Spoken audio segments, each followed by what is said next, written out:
Bonjour tout le monde, j'espère que vous allez tous bien. Bienvenue dans une nouvelle vidéo dans laquelle on va faire la correction d'une nouvelle page niveau CM1. Allez, prenez avec moi la page 22. Comme vous voyez, aujourd'hui, on va corriger les exercices de la leçon numéro 5. Les nombres de 0 à 999 999. Dans cette leçon, on va résoudre des problèmes, ou bien des situations de problèmes qui comptent avec des techniques d'addition et de la soustraction. Bon, bismillah ala barakatillah. نبداو بالتمرين الأول. L'exercice numéro 1. Hassan a 20 dirhams de moins que Fatima. Fatiha a 10 dirhams de plus que Hassan. Que Hassan. D'accord? Hassan, Fatima et Fatiha ont 255 dirhams ensemble. Quelle somme d'argent possède chaque enfant? Bon, نشرحها بالعربية. إذا عندنا فاتحة حسن a 20 dirhams de moins que Fatima. إذا قالوا لنا هنايا بأن حسن قل من فاطمة ب20 درهم. وفاتحة a 10 dirhams de plus que حسن. يعني فاتحة عندها 10 دراهم أكثر من حسن. إذا شنو هو السؤال اللي عندنا؟ خاصنا نعرفوا المبلغ المالي اللي كيملكوه الأطفال ب3. مع العلم أن إلا جمعنا المبالغ ديال هاد الأطفال حسن وفاطمة وفاتحة يعطي لنا 255 درهم. إذا لاباغ الكبيرة غتاخدها فاطمة. كما كتشوفوا معايا هنايا لاباغ الصغيرة ديال حسن وفاطمة زايدة عليه ب10 دراهم. إذا اش غادي نديرو؟ انتبهوا معايا هنايا. إذا قلنا بأن فاطمة هي اللي عندها لاباغ الكبيرة، حسن هو لاباغ القليل، وفاتحة أكثر من حسن. إذا شنو قالوا لينا؟ بأن إلا جمعنا المبلغ اللي عند فاطمة وحسن وفاتحة غادي يعطي لينا 255 درهم. إذا أول حاجة غادي ندير أنايا ناخد هاد 255 درهم نحيد من هاد 30 درهم هادي، من بعد عاد غادي نزيدها هاد 20 درهم اللي ناقصه الحسن او اللي زايده الفاطمه، و10 دراهم اللي زايده الفاتحه غادي نحيدها انايا من هاد 255 درهم، ومن بعد غادي تشوفوا شنو غادي نديرو.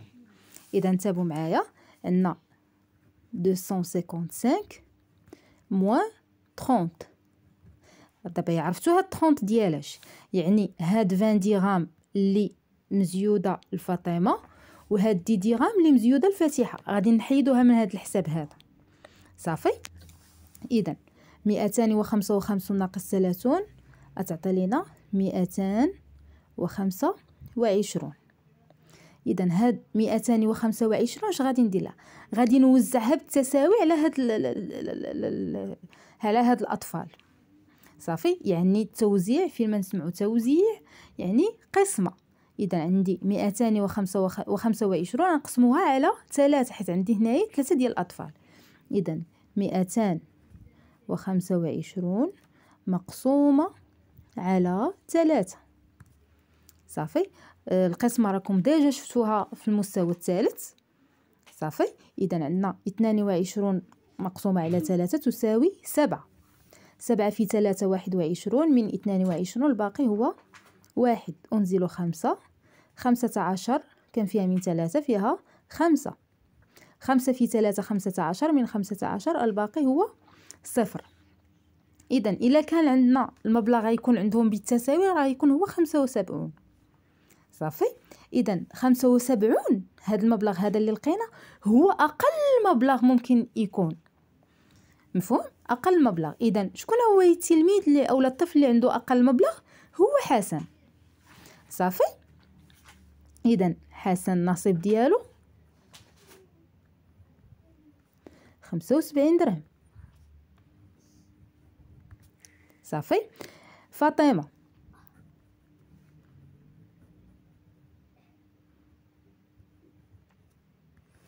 إذا فاطمة شنو قالوا لينا هنايا؟ فاطمه اكثر من حسن ب20 درهم، يعني فاطمه ناخذ المبلغ اللي عند حسن نزيدوا ليه 20 درهم. اذا 75 زائد 20. اذا المبلغ اللي عند فاطمه هو 95 درهم. وعندنا فاتحه.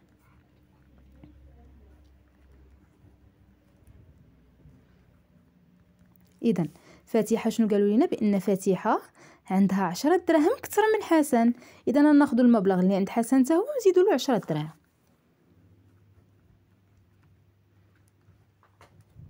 اذا تساوي 85 درهم. صافي.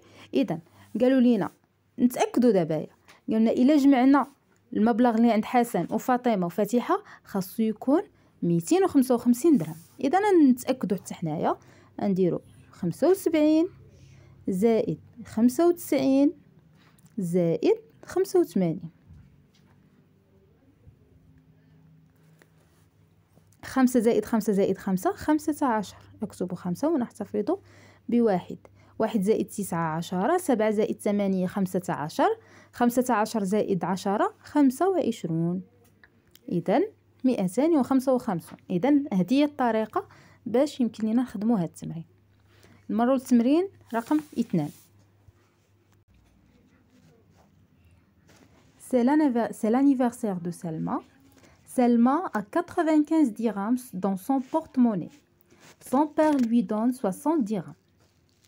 Elle dépense 35 dirhams. Son frère lui donne 40 dirhams et elle dépense 80 dirhams. 1. Je complète le schéma.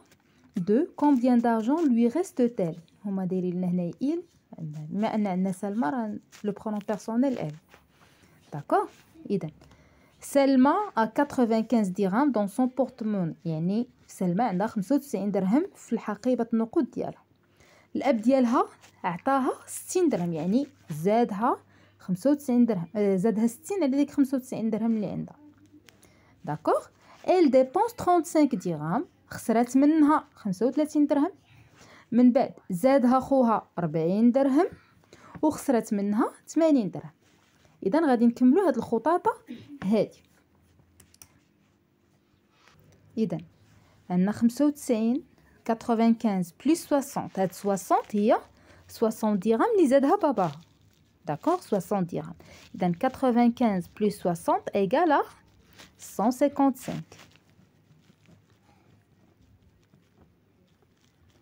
Donc 155, maintenant elle a 155 dirhams.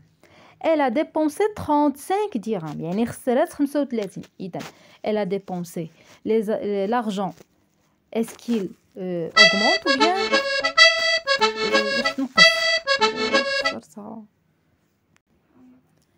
Donc on va compléter le schéma. Donc 95 plus 60, on a dit que c'est 155. Donc elle a dépensé 35 dirhams. يعني فاش غادي تخسر يعني غادي ينقصوا ليها الفلوس. دونك موان هنا ناقص 35 moins 35 égale à combien? Très bien, elle égale à 120.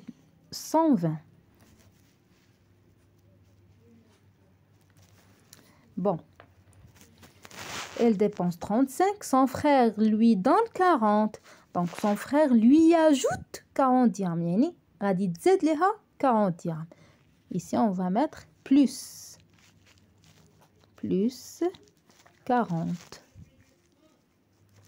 Donc 120 plus 40 égale à 160.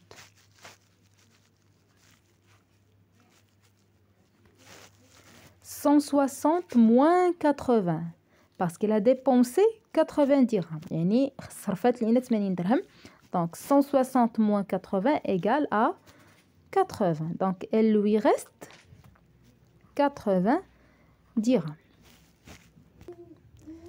Maintenant on passe à la page 23. Donc le problème numéro 3. Youssef est allé passer les vacances en voiture chez ses parents qui habitent à 536 km de son domicile. Il parcourt 15 km et s'arrête dans une station pour faire le plein de gasoil. Il roule ensuite 13 km et s'aperçoit alors qu'il a oublié des cadeaux qu'il a achetés pour sa famille. Il retourne les récupérer chez lui, puis repart enfin chez ses parents. Je complète le schéma. Combien de kilomètres aura-t-il parcouru quand il parviendra enfin à sa destination؟ إذا يوسف بغا يمشي يدوز العطلة عند والديه بالسيارة ديالو، ولكن الوالدين ديالو بعادين على دارو ب536 كيلومتر. إذا قبل ما يمشي فاش كان غادي خاصو يدير الغازوال الوقود في السيارة ديالو. إذا المسافة ما بين المنزل ديال يوسف ومحطة الوقود هي 15 كيلومتر. داكوغ، دار لينا الوقود، من بعد il roule ensuite 13 كيلومتر، مشى واحد 13 كيلومتر هو غادي. من بعد تفكر بانه نسى الهدايا اللي شرا الاباء ديالو ولا العائله ديالو، رجع لداره. اذا يعني دار غادي يمشي 13 كيلومتر اخرى وغادي يدوز على محطة الوقود، عاد غادي يوصل لدارو. من بعد غادي يرجع ياخذ لي كادو، غادي يرجع. اذا المسافة راه هما قالوها لينا بان المسافة ما بين منزل يوسف والوالدين ديالو هي 536 كيلومتر. اذا غادي نكملوا هاد الخطوط. عندنا ميزون ستاسيون، دونك كيلي ما هي المسافة ما بين منزل ديال يوسف ومحطة الوقود؟ دونك قالوا لنا هي 15 كيلومتر.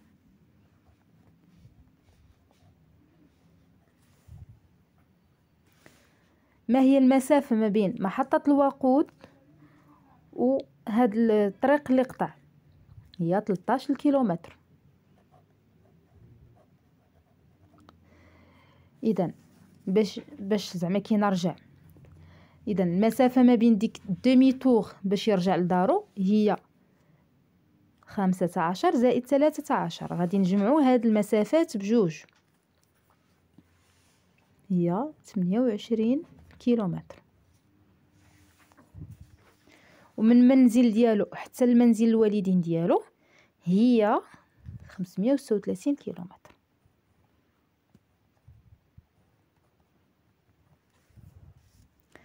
إذا هذه هي الخطوط كملناها. combien de kilomètres aura-t-il parcouru quand il parviendra enfin sa destination؟ إذا باش نعرفوا المسافة اللي قطع باش يوصل عند الآباء ديالو اش غادي نديرو؟ on va faire une opération d'addition. 15 plus 13 plus 28 plus 536. Donc comme j'ai dit, on va faire une opération d'addition. On va faire 15 plus 13 plus 28 plus 536.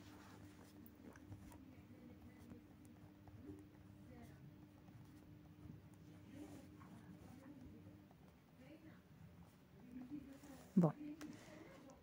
15 plus 13 plus 28 plus 536 égale à 592 kilomètres. Donc, les kilométrages qu'il a parcouru sont 592 kilomètres.